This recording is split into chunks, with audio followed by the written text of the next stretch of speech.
नमस्कार, मैं जितेंद्र शर्मा। राजस्थान में लोकसभा चुनाव का दूसरा चरण 26 अप्रैल को है। चुनावी तैयारी पूरी होने के बाद अंजाम तक पहुंचने की कवायदें जारी हैं। प्रधानमंत्री लगातार अपनी भारतीय जनता पार्टी को मजबूत करने के लिए और 400 पार लाने के लिए तमाम कोशिश कर रहे हैं और तमाम तरह की बातें कर रहे हैं। लगातार आप उनके भाषण भी देख रहे हैं और लगातार जो बयान देते हैं, रैलियों में खुलेआम जो बयान देते हैं, उनको भी देख रहे हैं आप। कभी आपके जेहन में आया कि आखिर प्रधानमंत्री मोदी जो एक के पूरे देश के प्रधानमंत्री हैं, एक पार्टी को, अपनी पार्टी को जिताने के लिए अपनी पार्टी के समर्थन में जिस तरह से ये बातें करते हैं, उन बातों में देश के युवा, देश के बेरोजगार और देश के भविष्य के लिए उनके पास क्या एजेंडा है, यानी कि किस तरह की ये बातें करते हैं। सवाल ये है कि आखिर जब देश का प्रधानमंत्री ऐसी बातें करेंगे तो फिर तमाम मुख्यमंत्री और भारतीय जनता पार्टी के मंत्री जो उनके आदर्शों को फॉलो करते हैं, उनके आदर्शों की पालना करते हैं, तो फिर आखिर वो भी तो वही करेंगे ना जो प्रधानमंत्री कर रहे हैं। प्रधानमंत्री बेरोजगारों की बात नहीं करते, प्रधानमंत्री युवाओं की बात नहीं करते, प्रधानमंत्री जो उन भारत के जो सपने हैं, जो भारत को विश्वगुरु बनाने वाले जो लोग हैं, जो भारत के युवा हैं, जो भारत के प्रतिभावान जो युवा हैं, तो क्वालिफाई युवा हैं, जिनके अंदर बहुत सारी टैलेंट भरा पड़ा है, उनकी बात नहीं करते। मंदिर मस्जिद हिंदू मुसलमान, मंदिर मस्जिद हिंदू मुसलमान, ये झूठ वो झूठ। कांग्रेस ने ऐसा कहा, नेहरू ने ऐसा कहा, गांधी ने ऐसा कहा, सोनिया ने ऐसा कहा, राहुल ने ऐसा कहा, वो पप्पू है, वो चमचा है। वेट।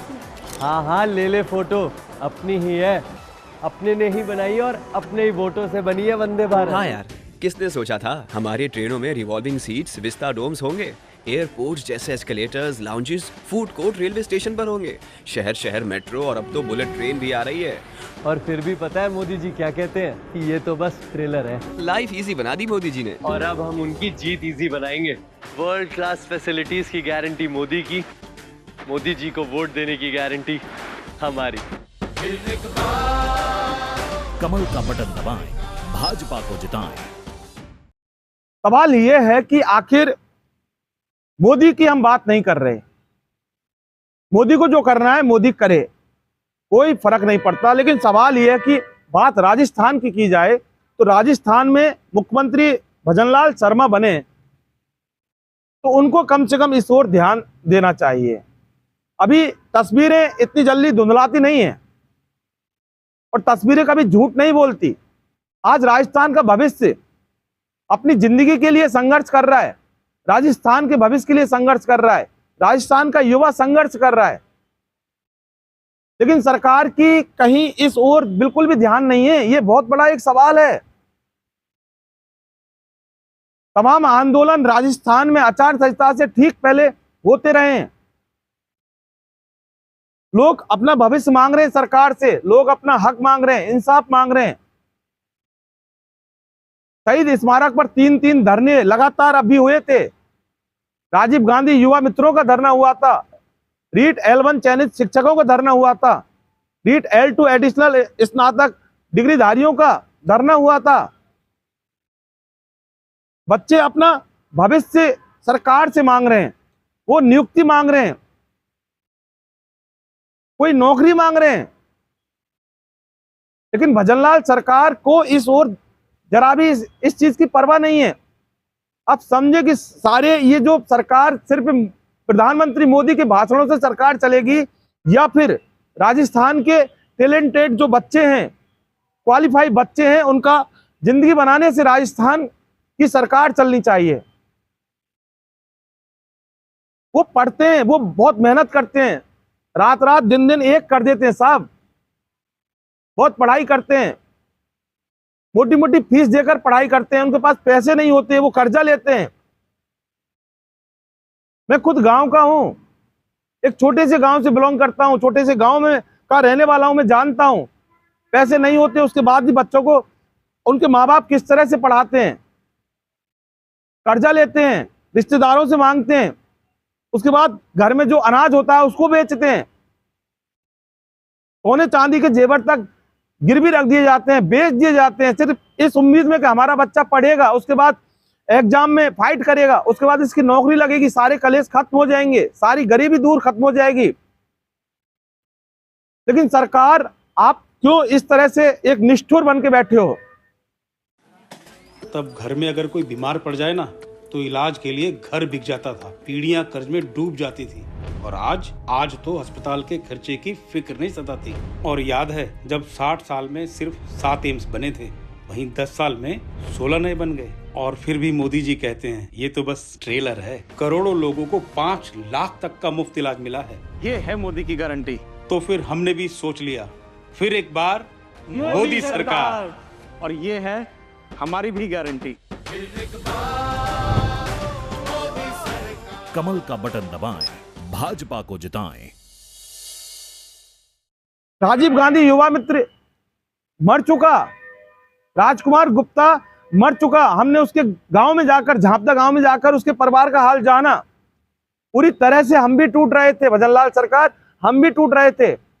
उसकी पत्नी रो रही थी, उसकी पत्नी तड़प रही थी। कैमरे को देखकर आंखों में आंसू आए, फपक फपक कर रो पड़ी वो। हमारा भी दिल टूट गया, पूरा कलेजा थर थर कांपने लगा हमारा भी उस महिला को देखते हुए। अपने माता पिता का वो राजकुमार गुप्ता जो पूरे घर को संभाल रहा था, चला गया वो डिप्रेशन में आकर, वो मानसिक तनाव में आकर। करीब 4 महीने हुए थे उसको राजीव गांधी युवा मित्र बने। घर वालों ने बताया, घर वाले रो रहे थे कैमरे पर। और पूनम खंडेलवाल जो उसकी पत्नी, एक छोटा सा बच्चा हुआ था वो भी मर गया, पति भी गया। क्या नाम है आपका? पूनम। कुछ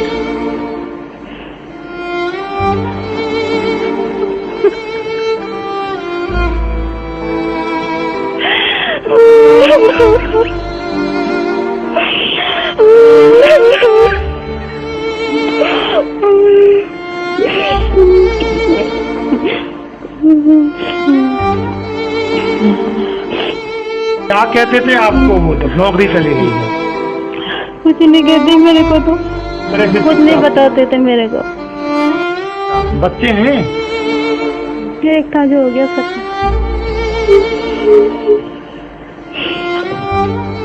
कुछ हो गया खत्म। सब कुछ खत्म हो गया? कुछ भी नहीं, सब उजड़ गया था। अब भी जीना तो आपको पड़ेगा पूनम। जीना मुश्किल हो गया।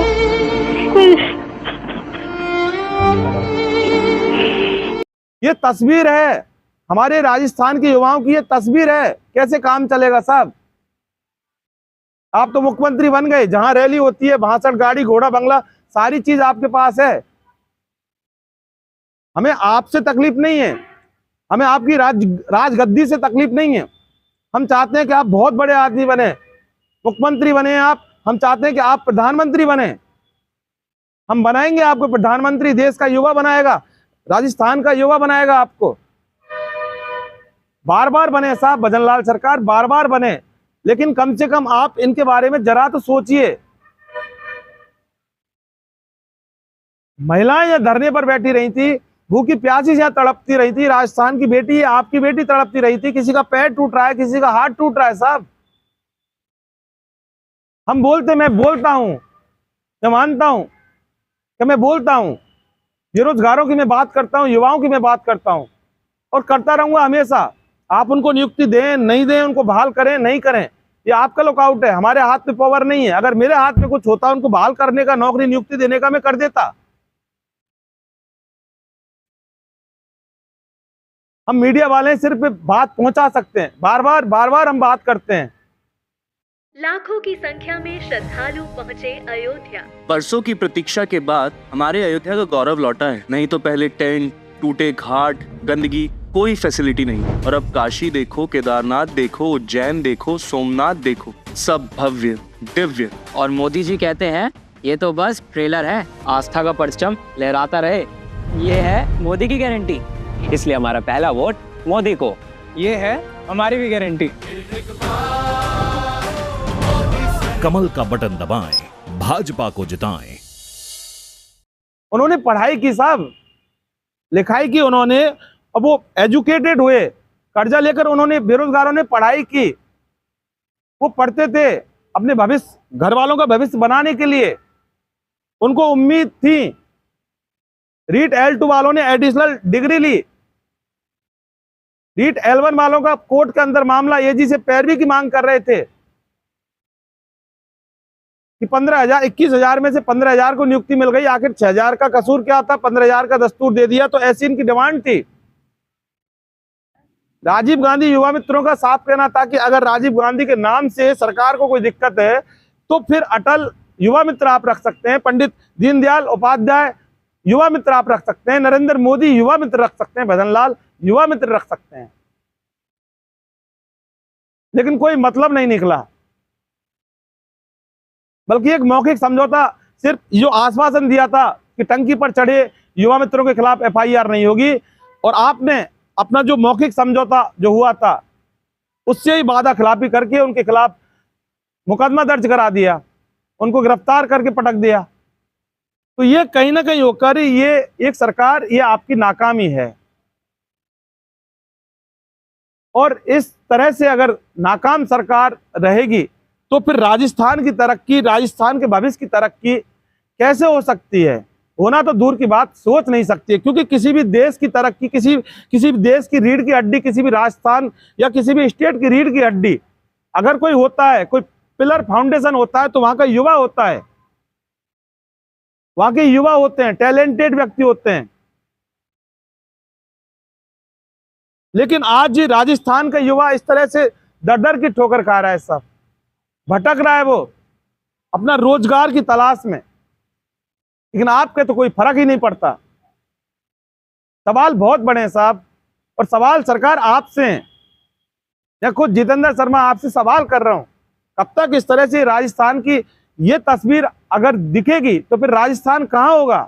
समझो आप, राजस्थान कहाँ चला जाएगा? जिस राजस्थान की एक वर्ल्ड में, एक विश्व में एक अलग से पहचान है, हमारा राजस्थान, उसकी थोड़ी बहुत कद्र करिए सरकार। इस ओर जरा तो सोचिए सरकार, सिर्फ यही कहना चाहता हूं। हम मानते हैं कि हमारे पास संसाधनों का अभाव है, नहीं है हमारे पास इतने सारे संसाधन जो एक चैनल के पास होते हैं।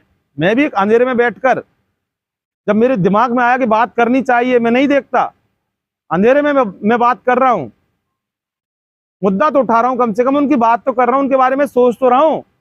मैं उनसे क्या ले रहा हूं, मैं उनको क्या दे रहा हूं। लेकिन चूंकि मेरा जो दायित्व है, एक पत्रकार होने के नाते जो मेरा दायित्व है, मैं उनकी बात करता हूं और आप तक पहुंचा रहा हूं। तो मैं तो रात और दिन नहीं देख रहा इसमें।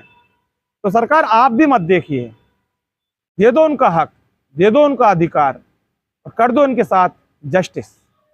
दोस्तों, आपने अगर हमारा चैनल सब्सक्राइब नहीं किया तो कर लें, और नीचे बेल आइकन घंटी को जरूर दबाइए, जिससे कि आगे आने वाले हमारी वीडियो के नोटिफिकेशन आपको मिल सके। फिलहाल के लिए बस इतना ही। नमस्कार।